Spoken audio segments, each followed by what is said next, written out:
A Tulsa F-16 pilot has reached a rare milestone, flying 5,000 hours in his fighter jet.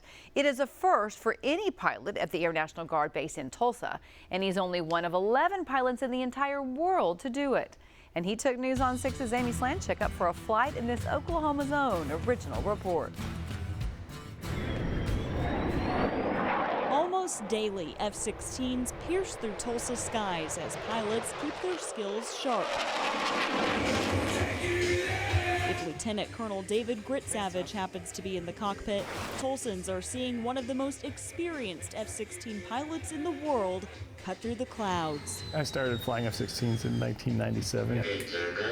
His call sign is Grits. Usually other people pick them for you. Luckily, I didn't do anything too stupid, and it kind of goes with my last name.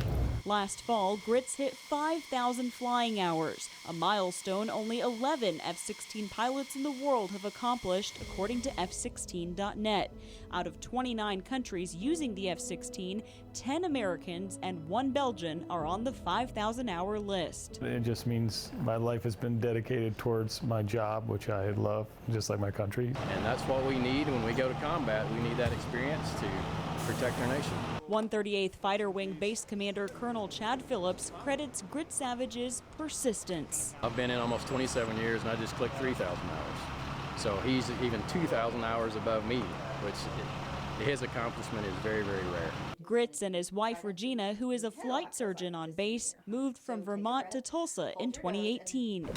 Before the move, Grits had about 4,000 flying hours. About 1,000 of those are combat hours from a career that's led him all over the world serving his country. Southern Watch, so flying out of Saudi Arabia, Qatar, Iraq a couple times, in Afghanistan, Korea, Japan, or Okinawa, and then Djibouti. I'm sure there's a couple more somewhere random in there, and then just training or flag events in Alaska, Vegas, and pretty much all over the United States. One state he goes to frequently for training is Arkansas. Trust me, this is the easy part. There's no tactical flying. It's where he took this reporter for a trip to see him fly.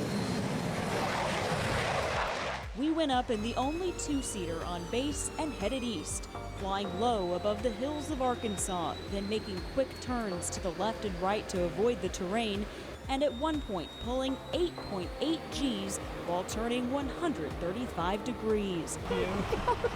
Back on the ground, I was left speechless. She's a good passenger, compliant. While we spent an hour in the sky, Grits recalls his longest flight about 9 hours. So it could be hours of boredom and minutes or seconds of pure excitement.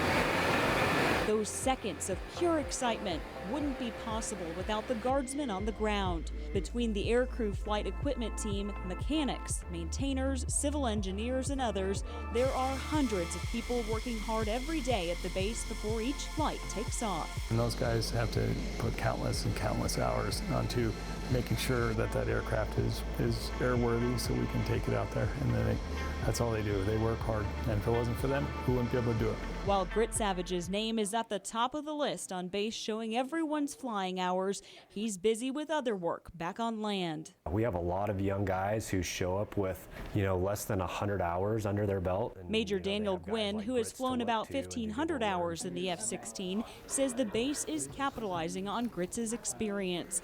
Not only is he mentoring younger pilots, but Gwynn says Grits' connections have led to training opportunities they may not otherwise have. So we've been able to work with a lot of other units from all over the country. Away from base, Grits says he and his family have found a home in the few years they've been here. It's very family-oriented and church-based. I mean, it's a place that I want my son to grow up. No matter where the Vermont native flies, he says for the rest of his career, he'll keep landing in Tulsa. Amy Slanchick, Oklahoma Zone, News on 6.